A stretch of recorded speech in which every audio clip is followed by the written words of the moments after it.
Kyle McCord was pretty good in the spring game, wasn't he?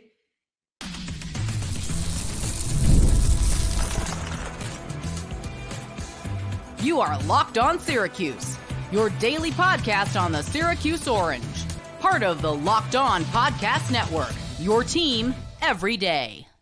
Hello, everyone, and welcome into the Locked On Syracuse Podcast. I'm Jackson Holzer, and thank you for making us your first listen of every single day on the Locked On Podcast Network, your team every day, and we're free and available wherever you get your podcast. On today's show, Kyle McCord stood out at the spring game on Saturday. Plus, who are the other standouts? And an early record prediction, because why not, as we're months away from opening kickoff on August 31st against Ohio. Man, Kyle McCord looked really good. Man, I can't wait. I'm fired up for this one. These days, every new potential hire can feel like a high-stakes wager for your small business. That's why LinkedIn Jobs helps find the right people for your team faster and for free. Post your job for free at linkedin.com/lockedoncollege. Terms and conditions apply. All right. Big thing with Kyle McCord, because all eyes were on him for this spring game. And I get it. There were other players we wanted to watch, and there were a ton of other standouts that we're going to cover here. But Kyle McCord was the main guy. Obviously, he's a former 5-star recruit at Ohio State. He didn't start full-time until last season, had about 3,200 yards, 24 touchdowns, 6 picks. He was top 10 in the nation in quarterback rating. It's pretty good, isn't it? Top 10 in the nation. And he was a 4-star transfer. And obviously, Syracuse, he has to replace Garrett Schrader. He's the guy. He's got the keys. And he just looks better. He's different. And I don't know if Syracuse has had a quarterback quite as talented as Kyle McCord in quite some time. Because with him, you can kind of see the traits that made him that 5-star high school recruit, that made him a 4-star transfer, 24 touchdowns at Ohio State, nothing to sneeze at. Coach Fran, after the game, called him a pro, that he has pro-like qualities. And what stood out to me, first and foremost, was the zip on the ball. Basically, this is a fancy way of me saying velocity, how hard he throws it. And what it was, those beginning throws, the short passes, the ones to the outside, where he just fires it. He just goes kind of like a dart. Dart, right? Dart. No pun intended. But that's what Kyle McCord does. He has so much zip on that ball. When Garrett Schrader was throwing it, I thought Garrett Schrader was a decent Power 5 quarterback. I really do. And this isn't really a slight on him. But when he threw it, it was almost like a lollipop, that he really had to put a lot of effort into getting rid of the ball quick, or putting a lot of velocity on it. And with McCord, it almost seems effortless. Like he just guns it in there. His accuracy as well was also what stood out to me in the spring game. Obviously, he's 18 to 28, which is 64%. Take that for what it's worth. 240, 1 touchdown. But his accuracy, I thought his best throw was early in the spring game. It was to Darryl Gill, and it was a back shoulder throw between 2 defenders. And even the broadcast said it. It was in the only spot where Darryl Gill can get it, and the defenders could not. When you're a quarterback and you're throwing the ball, first and foremost, you do not want to throw it in an area where a defender can pick it off. The second thing that you want to do is give your receiver a chance to catch it. I don't know how he made that throw. That was like an NFL throw. Between 2 defenders, right to Darryl Gill. He had another one to Darryl Gill, I believe, in the front corner of the end zone. And this was after. It was a long throw where it just went right between his hands. But it was kind of a one-on-one duel between Gill and Deuce Chestnut, I believe, was the corner. I know he's playing safety, but he was the guy covering him. And he just puts it right there. Obviously, in that instance, it went right through his hands, but it was incredibly accurate. And of course, after that throw that he had to Gill, which went right between his hands, he found Yazeed Haynes in stride for a touchdown. I believe it was the third try on that same play. Eventually it worked. But he's accurate. He's an accurate thrower of the football that knows how to put touch on it and also knows how to just sling it in there. He knows how to sling it in there. So overall, the big picture is that Kyle McCord looked as advertised. He looked as advertised. Wouldn't say he was anything better than I expected, but he certainly didn't look like someone who was washed. He looked just as good as I thought he would be. He has a nice ball. He's accurate. Shout out to, on Twitter, congratulations on your engagement, CF Budge, for having him as the 11th best quarterback in the ACC. You're a moron. I don't know how that's the 11th best quarterback in the ACC. I guess there are 10 quarterbacks in the conference that are probably going to be in the NFL one day. I genuinely believe that Kyle McCord will be in the NFL one day, especially because Tommy DeVito's in the NFL. I mean, shout out Tommy DeVito. Kyle McCord looked about as good as advertised. Again, big picture takeaways from him. He throws with a lot of zip on the ball, those short passes. He got them out quickly. A lot of oomph on it. Don't take those short throws for granted with any quarterback. They're supposed to be easy, but Kyle McCord made it look easy. And secondly is he's accurate even down the field, and that's even tougher. Throwing down the field accurate. Obviously, he had that back shoulder throw to Darryl Gill, which was an NFL-type throw. He had another throw to Darryl Gill, which went right between his hands, but he put it in an area, again, where only Gill can get it. And then, of course, he found Yazeed Haynes open for a touchdown. I personally think just that Kyle McCord has to be at least a top 5 quarterback in the ACC, if not higher.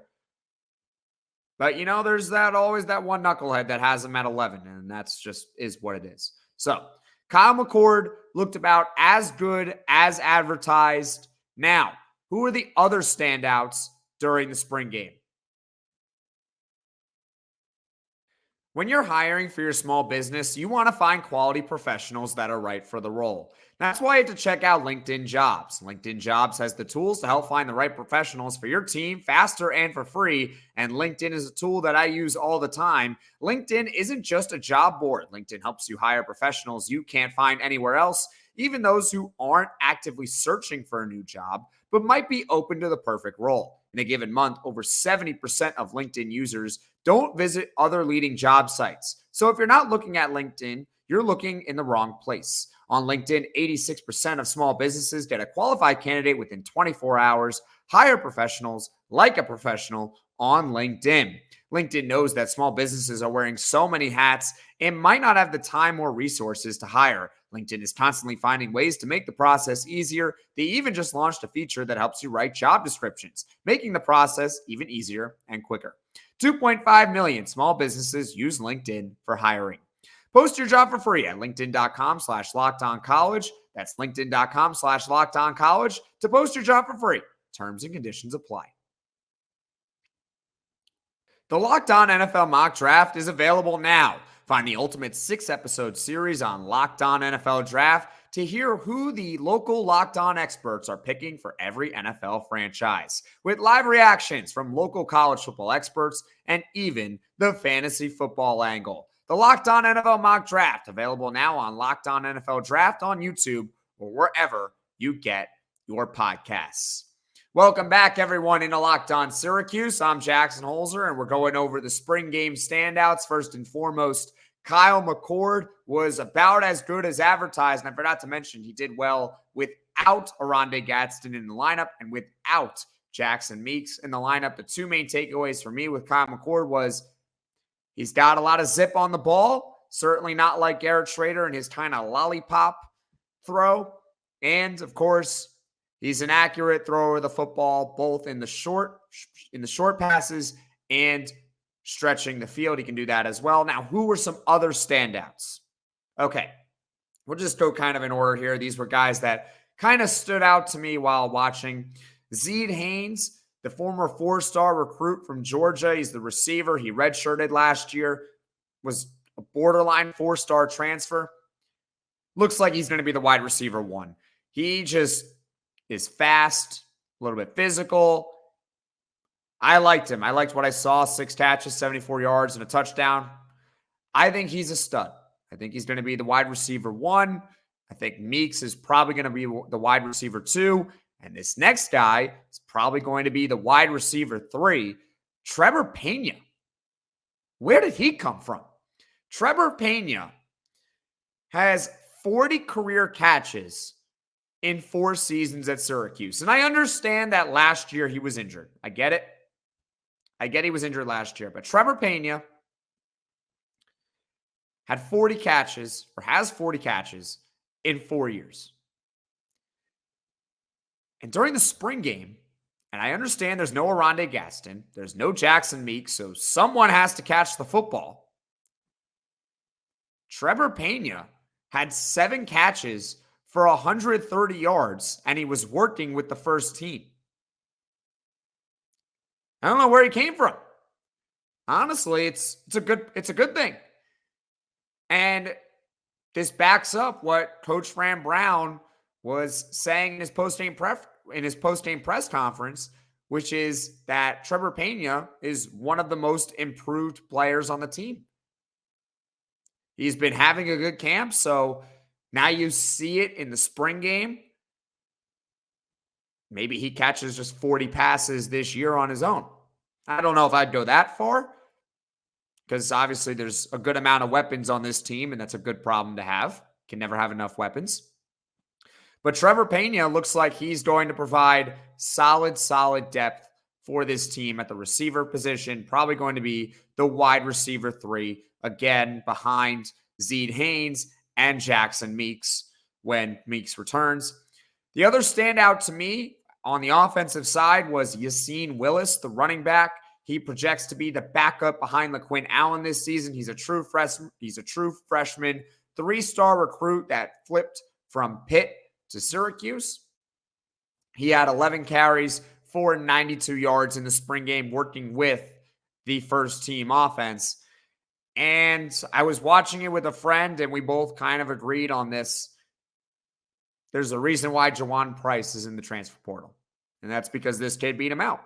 I obviously wish Jawan Price nothing but the best, and I saw that he recently picked up an offer from Ball State, so good for him. But Yasin Willis looks to have taken that job. I think he can be solid. He's a big physical running back. I think he's going to be a nice change of pace from LaQuinn Allen. Solid running back too. He stood out to me as someone who can be an early contributor in his career at Syracuse, and we'll see if he can one day be an RB1 for this team. Now switching to the defensive side of the ball, it's a little bit tougher. Just a quick disclaimer, a little tougher to judge defense, especially pass rushers, which are the guys I'm going to highlight now, because, well, you can't hit Kyle McCord. You can't hit him. You're not allowed. So kind of tough to judge whether something would be a sack or not, or whether a defensive player is doing something different because they know they can't hit the quarterback, so maybe they take a different angle. But that being said, disclaimer out there, Fadil Diggs looked good. Again, as advertised, 4-star transfer from Texas A&M, pass rusher. He was credited with the sack, and he had a couple of nice pass rush moves that I noticed. He got around the tackles a few times, got in McCord's face, forced him to step up in the pocket a little bit. And again, perhaps, he would have had more sacks had he been allowed to touch the quarterback, and I'm glad that he wasn't able to touch the quarterback. But Fadil Diggs stood out to me, and also Kingjoseph Edwards, a 4-star true freshman defensive end. He was credited with the sack as well. He had a couple nice pass rush moves. So, listen, with pass rushing, obviously, again, can't hit Kyle McCord, but were they getting in the face a little bit? Were they just getting around the offensive linemen? That's what I was looking for. And those guys were generally doing it. So those were the 5 players to me that stood out in the spring game. I'll repeat it. Yazeed Haynes, the 4-star recruit from Georgia. He looks good. Probably going to be the wide receiver 1. Gadsden's the tight end. Gadsden will still be the number 1 option, but he's not a true receiver. Trebor Pena, most improved player on the team, had 7 catches for 130 yards in the spring game. Did not see it coming. Yeah, I'll take it, right? I think we should all take another weapon. Yasin Willis, the running back, 3-star, that flip from Pitt to Syracuse. I thought he looked solid. He's clearly probably going to be, not clearly probably, he's probably going to be the running back 2 behind LaQuint Allen next season. I liked what he did. Fadil Diggs and Kingjoseph Edwards off the edge, I thought did about as good of a job as you can, considering that you have to let up a little bit as you get closer to the quarterback. Now, side note, I found it interesting that the other quarterbacks, Braden Davis and Carlos Del Rio Wilson, they were getting hit. Now, it sounds like Del Rio Wilson has the upper hand right now for the quarterback 2, but both were getting hit. So doesn't look like Fran Brown cares much about, the backup quarterback health as much as he does McCord. I get it. But yeah, I just found that interesting. Normally all quarterbacks kind of get that jersey that says don't hit them in practice, but they both didn't. It was green light for them, and with McCord, it was kind of lay back. So again, I get it. Don't hit Kyle McCord. All right. Those are the other standouts to me from the spring game. Now coming up, an early record prediction. Where do I have Syracuse finishing next season? It's playoff time in the NBA and NHL. Baseball's in full swing, and FanDuel is your place to bet on every game. Right now, new customers get $150 in bonus bets guaranteed. That's $150, win or lose. Bet on everything from slap shots to home runs to slam dunks, all on an app that is safe, secure, and easy to use. One bet that I'm looking at as a Florida Panthers fan is the Panthers to win the Stanley Cup at plus 650. And sure, I might be a little bit biased, but they won the Atlantic Division and they have a 1-0 series lead on the Tampa Bay Lightning in the first round. So what are you waiting for? Visit FanDuel.com/lockedon and make your first bet an automatic win. FanDuel, America's #1 sportsbook. Locked On has launched the first ever national sports 24/7 streaming channel on YouTube, and now it's also available on Amazon Fire TV and the free Fire TV channels app. Locked On Sports Today is here for you 24/7, covering the top sports stories of the day with the local experts of Locked On, plus our national shows covering every league. Find Locked On Sports Today now available on the free Fire TV channels app. Welcome back, everyone, into Locked On Syracuse. I'm Jackson Holzer.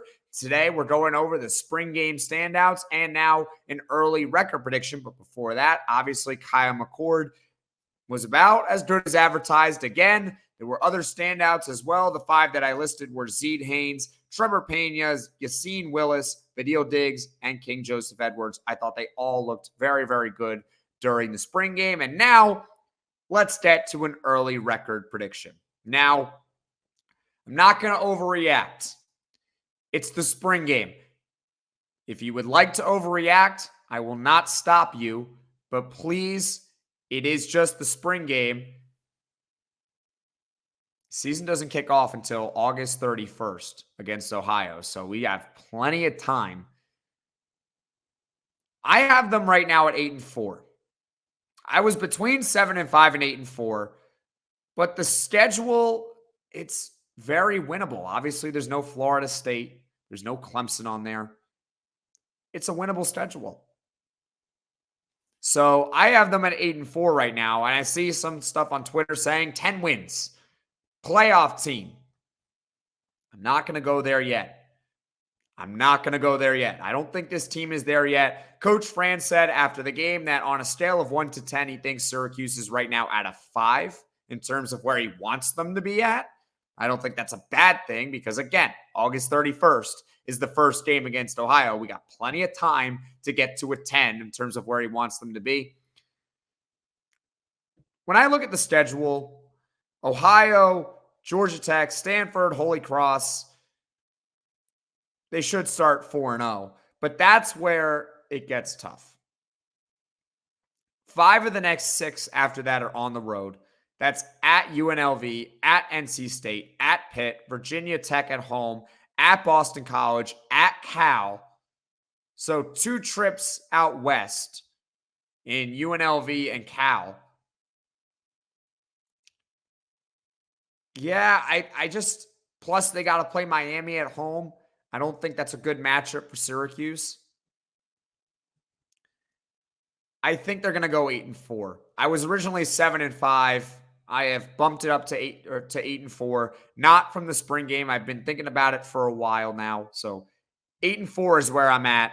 And just to put it in perspective, because I see also people saying that would be a letdown, that's disappointing. 8 wins, considering that they won 6 last year with everything that went on. Well, first off, last year they had, 3 auto losses. You got to keep that in mind. I just look at the last 4 first-year head coaches for Syracuse. Just look at what they have done in those seasons, okay? 2005 was Greg Robinson. We don't really like talking about him much, obviously, because he was a horrific football coach. They went 1-10 in his first season. They went 1-10. 2009, Doug Marrone takes over. Obviously, he becomes an NFL coach as well. 4-8. 2013, this is the best season for a first-year head coach since 2005 at Syracuse. Scott Schaefer goes 7-6. And in 2016, Dino Babers, his first year, 4-8.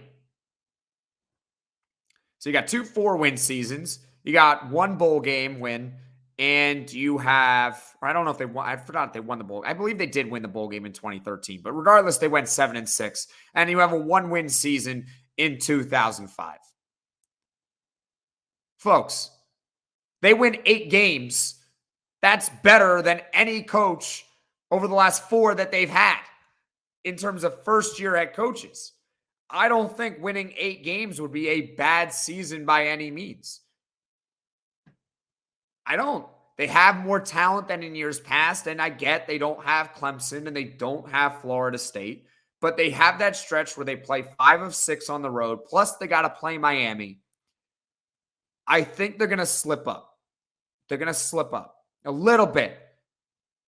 I think we'd all take an 8-4 regular season. 8-4. That's where I'm at. Now, comment below. If you disagree with me, you think I'm crazy, feel free to put your prediction below. What do you think? I'm all ears. I'm all ears. And in fact, I'm going to make that poll Friday. How many wins do you think Syracuse football is going to have next season? Should I put an over-under on it? We'll see. We'll see. I'm probably going to put it at over-under 7.5. I think that's slightly, is that what Vegas has it, I believe? I believe that's what Vegas has it at, 7.5. So I'm just over it, I guess. 8 wins. Again, past head coaches, Greg Robinson, 1-10. Doug Marrone, 4-8. Scott Schaefer, 7-6. Dino Babers, 4-8. 8 wins is a solid first year for Fran Brown. He's intense. I like his moxie. He's not messing around. I mean, he said in his press conference he didn't like some of the antics on the sideline because, they're signing autographs during the game, and you kind of think to yourself, what's wrong with signing an autograph during the game or talking to alumni or whatever? Well, he's like, I want them to be locked into the game. I want them to be locked in. If they're locked in, one day they'll become some of those alumni that were in the NFL, right? And he also said that you got to prepare for good pressure. This team are they ready for success? The pressure for success is different than the pressure with failure, right? It's different. And Fran Brown said that in his press conference. Some players, some teams, they don't know how to handle it.